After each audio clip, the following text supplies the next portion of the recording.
Welcome to another episode of Cyrus Podcast. Today we have one of the greatest to ever do it in action sports, my man Geoff Rowley. How you doing, man? I'm doing fantastic, Cyrus. Thank you for having me. Thank you for being here, dude. I'm super excited about it.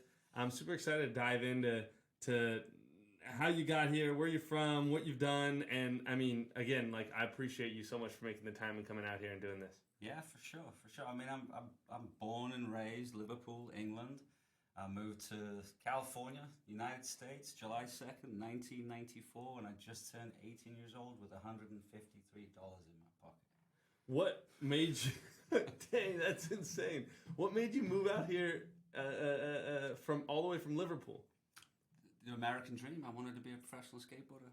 You know, I didn't know what that meant. I just wanted to go and see what it looked like, and I wanted to throw myself in the middle of that. That's amazing. And so when you got out here, you said $153 in your pocket. Yeah. What did you do? Did you just got to skating? Really, honestly, just got to my skating and tried to go to all the spots I'd seen in the videos, just to gauge the level, to see if you thought you were capable. You know? Yeah. And so spent a lot of time doing that, and then just getting used to being here, man. America's a foreign country. I was from northwest coast of England, and so there was an environmental side to getting used to it, as well. But truly, I was just a little kid with a dream. Did you move directly out here to California, or were you somewhere else? No.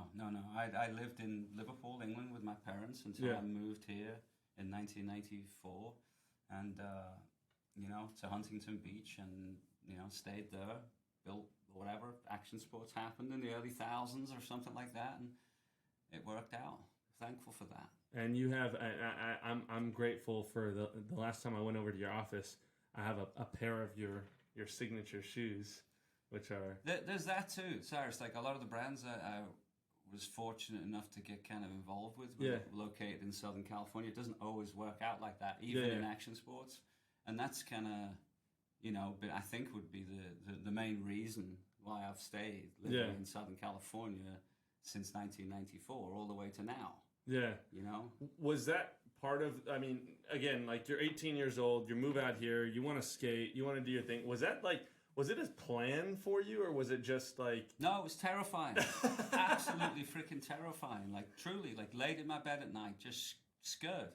Yeah. A lot of times, not knowing what life was going to be like for me.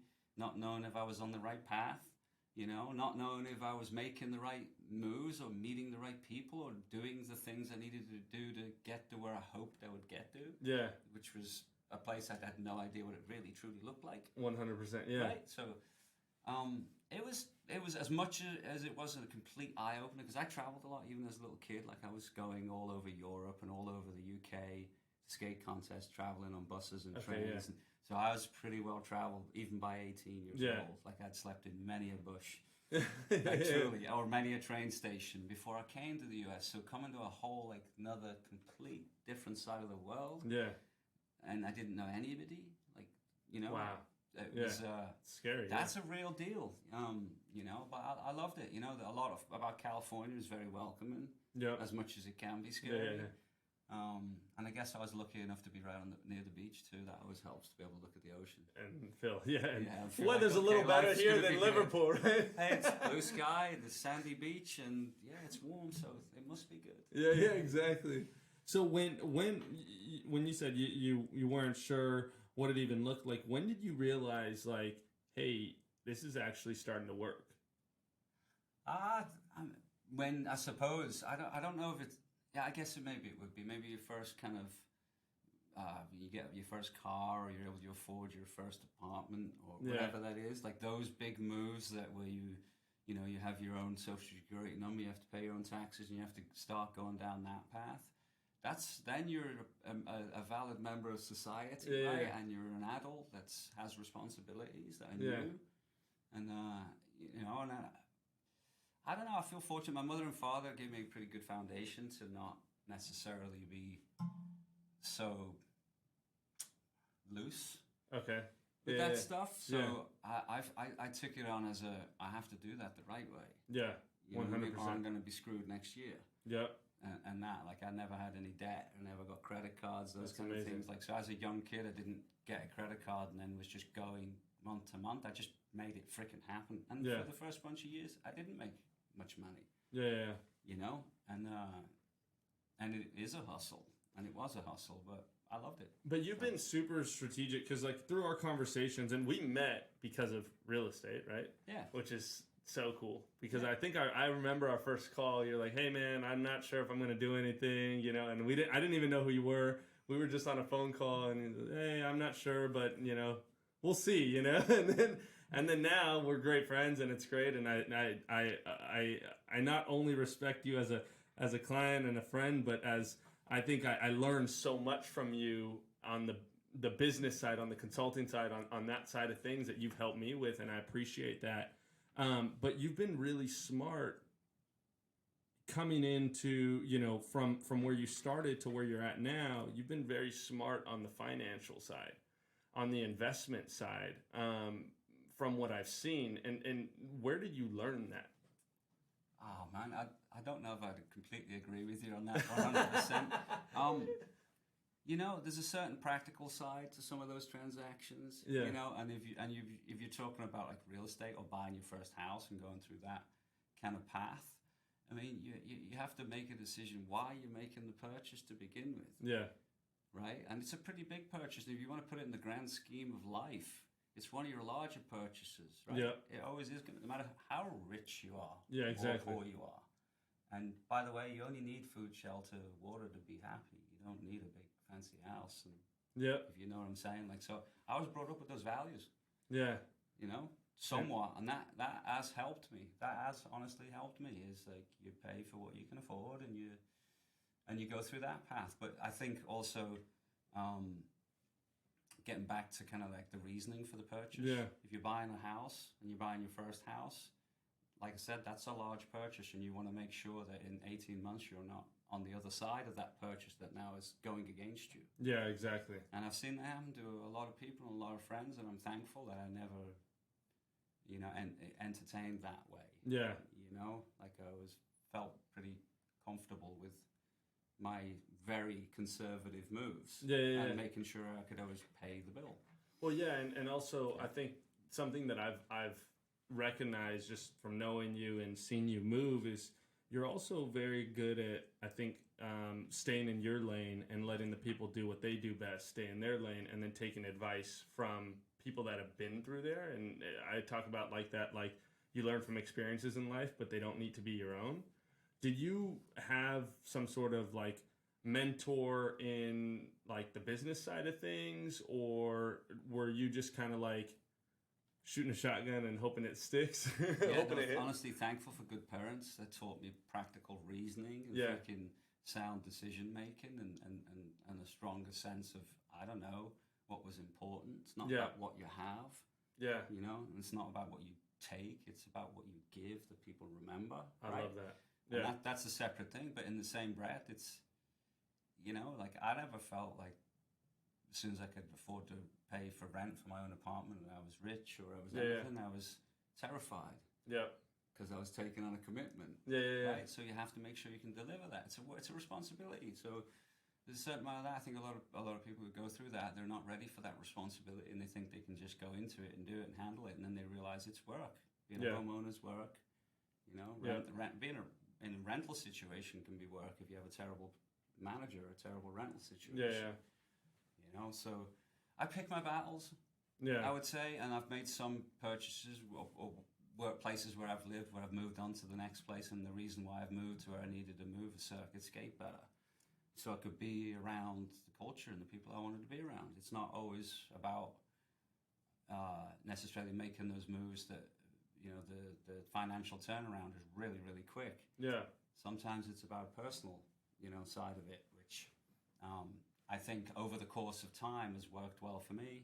Well, yeah, and it's like you said, they're not rash decisions. You know what I mean? But they're also not like overly. I think that's also like the big thing that I've seen you do too is like, I mean, you said it right now, food, water, shelter, right? But like you are extremely successful in what you touch and what you do, and I think that comes from passion and happiness, when you do things, because I feel, and correct me if I'm wrong, but I feel like you don't do much that you don't want to do. If it makes you happy, you do it. Headstrong like that. It goes for me and against me at certain stages of my life. Now I'm a little more mature, so like it mostly works for me because I can balance that. But no, yeah, absolutely. You need to know what you want with some of that stuff. And being a professional athlete and what I've done my whole life, call me a professional or unprofessional athlete, whatever you want to call it. There's a lot of discipline required. There's a lot of effort put forward continuously. And I take that into everything I do. I have no choice. Yeah. Because most of the time I'm getting ready to go and skate or do something in the outdoors that's quite needs a physical preparation, which I enjoy. Like, I enjoy that. I've always been like that since I was a kid. I've always been very, very physical. And that plays a big role in where I want to be, you know, where I want to live with my family, or where I would like to be, or would like to move to, or where I have moved to. Yeah. You know, and that's played a big role, I think, in a lot of the decisions that I have made. Yeah, and it's off camera when we were sitting out there in this other room, but I think that it's so important for people to understand, like, you're a professional athlete, you're a professional skate, and you are every sense of a professional athlete. I've been a professional athlete. You're a professional athlete, but you take care of your body. You do your recovery. I mean, take care of it in the sense of hopefully don't. I do. You know, like, best I can, but you know, you can only fix a broken piece of meat so much. Exactly. You know, exactly. You can't glue back your leg. You know, but every once in a while I call you. Oh man, I'm in bed for about 2 weeks. But you take care of your body. You take the supplements. You walked in with a boxes of supplements and said, "Hey, you should try these, Cyrus, because these are great." And I think that, you know, especially in I think there's probably a stigma, or maybe something, you know, that people say, "Oh, professional skateboarders, you know, it's not the same." You know, they don't take. But you are a professional athlete in every sense of the word. And I think I truly think success leaves clues. And whether you're a professional athlete in soccer like I was, skateboarding, or you're at the top of your business game, like, it's about taking care of yourself and taking care of your body as well. And I want to know, like, when did something click, or was that always how you were? My dad's legs are about this big. They look like tree trunks. I take more after my mother, but my father's a pretty big build. Yeah.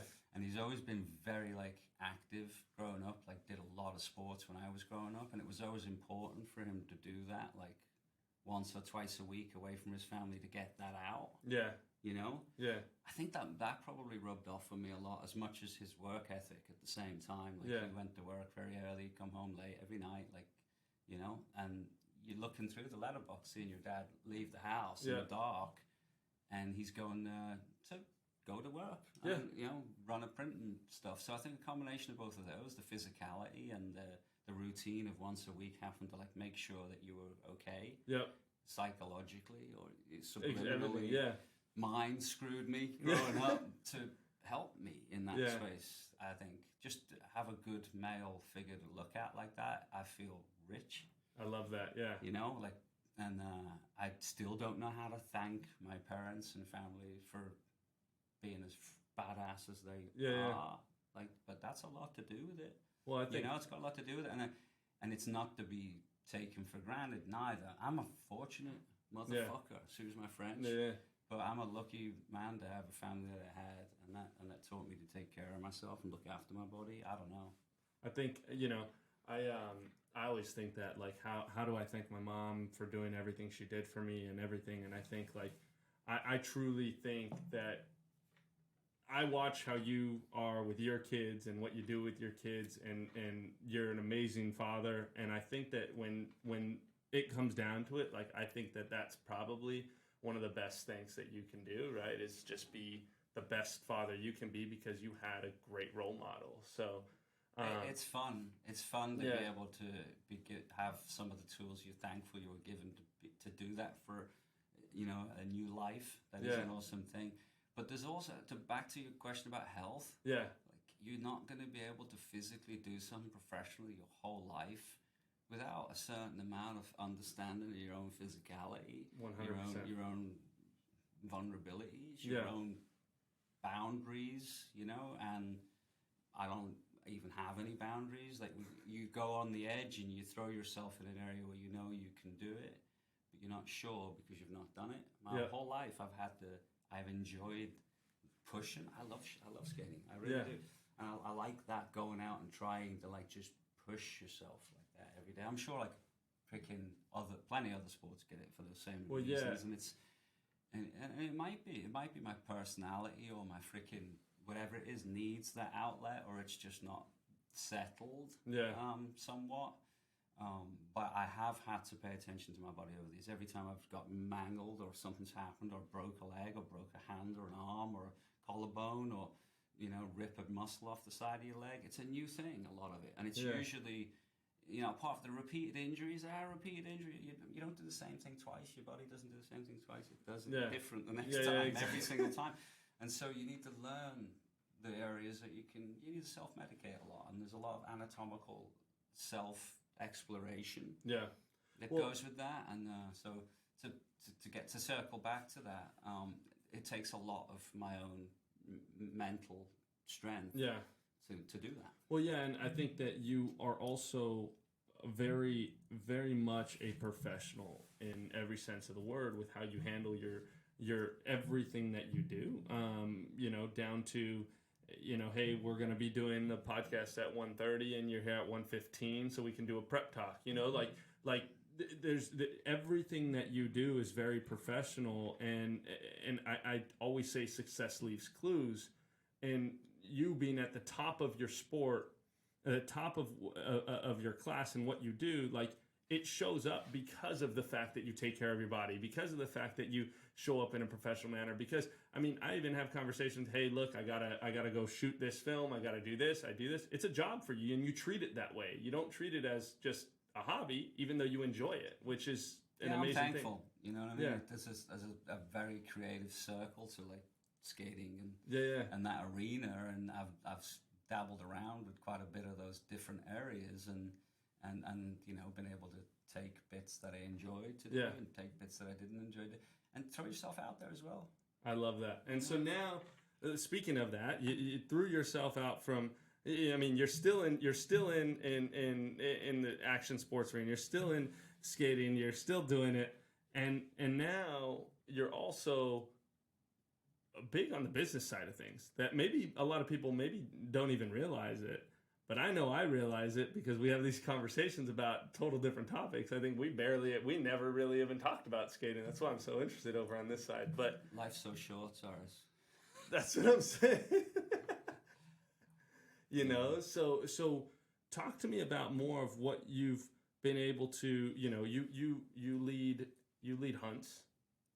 Yeah, I do a bunch of different things outside of skating over the years. I did a bunch of street league. Television, whatever, or on a bunch of different networks, which is a big skateboard contest. I did all the color commentary for that for many years, which is not what I do. I'm a professional skateboarder, right? And, you know, I've been doing product with Vans and a bunch of brands for many years, and always kind of had my hands a little more on that product. You know, I've done a lot. And my back end on that with my father being a printer and in kind of different stage of manufacturing where I saw the layers to that. Yeah. And I've always been a pretty, like, even growing up, I drew a lot, I read a lot, and so I would say I enjoyed that regularly. I drew regularly, and so I enjoy the design side of like everything that was in action sports as much as I did being a skater. I was a big fan of the graphics and all of the way that the boards were made, because my dad printed stuff almost identical to that, but on wrappers and on packaging and stuff, not on skateboards. So I related to the process and the smell of the ink and stuff like that. So it became interested in that, right? And I just enjoy it, and I use the product. And so if you've been using product your whole life and you use it and abuse it, and you get a chance to make it better or improve upon it, it's kind of hard to not do that. And so I've done a lot of that, I suppose, and enjoyed doing a lot of that. And you know, with that's come some, you know, other things in different spaces, or you know, delving into the outdoor side of things. Like I help guide hunts. I help guide hunts in California, and you know, the outfit that I guide for is based in Southern California, and you know, that's a completely different world to skateboarding and to doing the, you know, what I might have done for somebody like the Street League or something like that, where you're throwing yourself on a live webcast for a few hours live the whole time with no script. Yeah. I did that for like 6-7 years with Street League. Like I would make notes because it was important to understand the game and the process and the competition side of it. But I just winged it. You know, I would just wing it every single time. Because you have to know your stuff, right? Yeah. You got to be in it to win it, right? 100%. If you're not there, then it's not going to happen. And so there's that too. It's like I love what I do. I'm thankful for what I do, but I'm also interested in what I do. Yeah, that's my point, right? Like you do what makes you happy. You do what you enjoy, and so therefore you have more passion with it. You show up every single day. And I'm doing my own product. I'm doing whatever it is, shoes or pants or apparel or knives or whatever it might be, skateboards or every component that might go with that, or everything else that's there, you know. I enjoy that process, and it's nice to see. Like I don't know, it's what's the word for it? Is I guess some of it, like having that background with a father in printing, you know, like being able to understand one product, they're all very similar. It's just a process. You know, and so if you think about it, creating products or creating ideas and things, the formula behind it, you know, in one space doesn't have to be one-time idea. You know, I mean, it can be a trajectory of learning and things. And so I enjoy it through that. The product gets better. That's killer. You know, and therefore I'm able to feel more confident when I skate. And simple as that. You know, that's awesome. And then your first house you bought in the States was in Arizona? No. I bought a condo in Huntington Beach. You know, late 90s or something like that. So you can. So you bought your first place in condo in Huntington Beach, and then how did you? I mean, you've worked on development of skate parks. You've designed the skate parks. You've bought multiple homes, sold multiple homes. Is that all because, you know, hey, I needed to move because of a certain reason, or was it because you kind of had a game plan all along? Both. Lifestyle choices, you know. One for one for the other, one for sanity. You know, no, I bought a condo first, and then recognized I needed to get in a house quick, needed more space quick, needed not to be attached to other people. I had a flooding in the condo right away, and the dude above me thought it was funny. I kicked his ass or something. No, he did. He left a candle on, went out, and sprinkled the whole of my condo. So it was just a mess for about 6 months. And so straight away, like, and that was going from apartment. So I got to get in a house. I got to get away from people. Oh my goodness. You know? No, I wanted to get in a house for that space. You know what I mean? For the additional space. So as soon as I got in my own place, I remember laying in there the first night going, you own this. Like, this is different. And laying in there in the dark going, yeah, this is different. This is a chapter of life that you're moving through, and it's the first start of that chapter. Or it could have been the last. Right? But that's what it felt like. And so I knew I wanted to get in a house quick in the area, because I knew I was going to be in the area for a while, because at that time, you know, in early early thousands of action sport retail boom, a lot of the brands that I was working with, a lot of the events, a lot of the things we're doing were all in Southern California. So I was there. So I'm here. I'm already in Huntington Beach, just, you know, downtown Huntington Beach. And so I wanted to get in a house quick. I actually couldn't get in one quick enough. Oh, wow. You know, like I literally just, but I knew what I wanted, because I'm an outdoor nerd, right? Like I need the correct kind of light. I need the right morning light and the right night light. I don't want direct light through my windows. They've got to be angled. And same with that, we have predominantly western winds. So I wanted my house to face directly to the west, so that I could open the window in the night where the bedroom was, and the wind would blow straight into my face. So I waited till I got the right corner lot that I was looking for, and I sectioned out, you know, through map, you know, looking at just a map of the area where I would want to be located. And I thought that that end, or the south end of Huntington Beach, which is where it was the older part of Huntington Beach, and more mellower and quieter, and one block from Main Street. Yeah, which is great. That's what I was looking for. And so I just waited. And so that was more of I would say, an investment. Yep. Because I knew that I was, at the time, I didn't have a family, and I didn't have those responsibilities. So those hourly responsibilities or schedules that keep you, you know, and so that was what that was. But it's not every time I've moved to different areas that I've lived in has it been for the same reasons. Yeah. You know, like very early on, I'd go up into the mountains a lot, and like very early on, even while I'm buying my first place and moving to my first place, I still wanted to live in the mountains. Really? You know, I still didn't want to be where my work was, and I truly have always wanted to be in somewhere rural. Yeah. And that rural doesn't have to mean, 300 miles away from a road, which, good luck finding that. But, it doesn't have to be far like that. It's just the lifestyle of fresh air and trees and plants around me, and like that natural cycle of light coming in and out every day without buildings getting in the way. Yeah. I was working towards that. So, I got a really tiny little place up in the mountains very early on after getting that first house. And that was not an investment. That was a mental investment. It wasn't a financial investment. It was an investment in my health. That's awesome. And that was to keep me living in Southern California. I just go there whenever I needed to get away and recover from injuries and things like that. Yeah. It gave me a peaceful place away from the hustle and bustle of LA, Orange County, San Diego. Yeah. That's awesome. And then you've been in the development range of like skate parks, things like that. We were actually just talking about Cherry Skate Park? Bixby Park. Bixby Park. Yeah, people call it Cherry Park there. Cherry Park, yes. I helped on that end, but we don't necessarily need to go into the details of that. But yeah, I mean, I any city that I'm in, like if I'm a skater, I'm interested in how we're treated in the city, how we're accepted in the city, and if you see opportunities to help the community like that, you make those moves, and it's action that makes those things 100%. Well, that was my favorite part about that is how you saw an opportunity. You said, okay, hey, here, this is what if we did this, and then you made it happen. I mean, that's really what it was. I helped get the funding together to put it together and make it happen. But like I said, like that's I left Huntington Beach. Yeah. Maybe the city there would be a little bit more open to skateboarders, but Long Beach was a great city and really has a lot of skate parks and supports skateboarding. Yeah. It always has. So that was the thing, is if you have a great skate community in the city, you want to make sure it stays there. You don't want to see it just disappear, or a place that everybody goes and skates every day.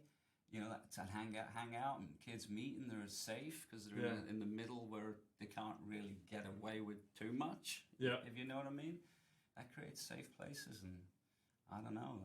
I need those as much as the next kid needs it, as much as my kids need it, as much as the next generation of kids need that. I love that. You can't hang out in the city anymore without being either a problem. Yeah. I'm not even going to say but it's true. You get people, skate kids, or at least in Southern California, like we don't hang out in the streets like we used to. So any way I can help in any of that, like I'm always so down for that, because I'm still active in that realm as well too. And like I didn't have a lot growing up. We had no skate parks where I grew up growing up. So anytime I can see that happen in an area, I think it's a positive thing. So I don't know, I'll always make the effort with that. That's awesome. And that's I love that you have that side of the giving back side and that process, because I think that's an important part of what you've done and what you're doing as well. But with that being said, what's kind of next for you? What are you thinking? What's on the horizon? I just finished a big skate video like about 2 months ago, right before I guided a bunch of hunts in California. But I just finished a 2 to 3 year skate video, so me just skating, just freaking hell bent for leather. Wow. And it's pretty long video part, so that's about to come out, like early, it'll come out any second now, and I'm just starting to work on the next project, which is with Yeti.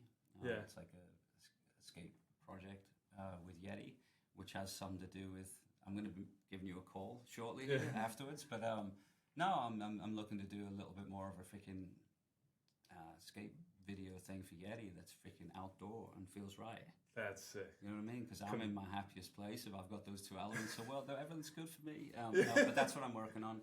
and starting my year off, I've only just finished all of my outdoor guiding that I do. Finished it in the early January. Did a bunch of outdoor trade shows, and now I'm getting back to work. Yeah. And ready to go hell bent. But no, just I'm around. I'm happy, and I'm healthy. Yeah. And coming off a skate video part and being in one piece is something I'm just thankful for, because every single video I've made, I broke a bone. And so this one, at least I was able to stay in one piece. And so I'm psyched right now. That's awesome. Geoff, thank you so much for being here, man. I appreciate you so much for sharing your knowledge and sharing your story. Where can people find you? Website, Instagram, what's best for you? Instagram, @Geoff Rowley. How's that? That's the easiest place. But you can find me going to work. That's where you can find me. I'll either be skating out in the streets somewhere in Southern California, or I'll be in the mountains or the deserts. I love it. Thank you, Geoff. Thank you so much for being here today, and appreciate you, man. Thank you.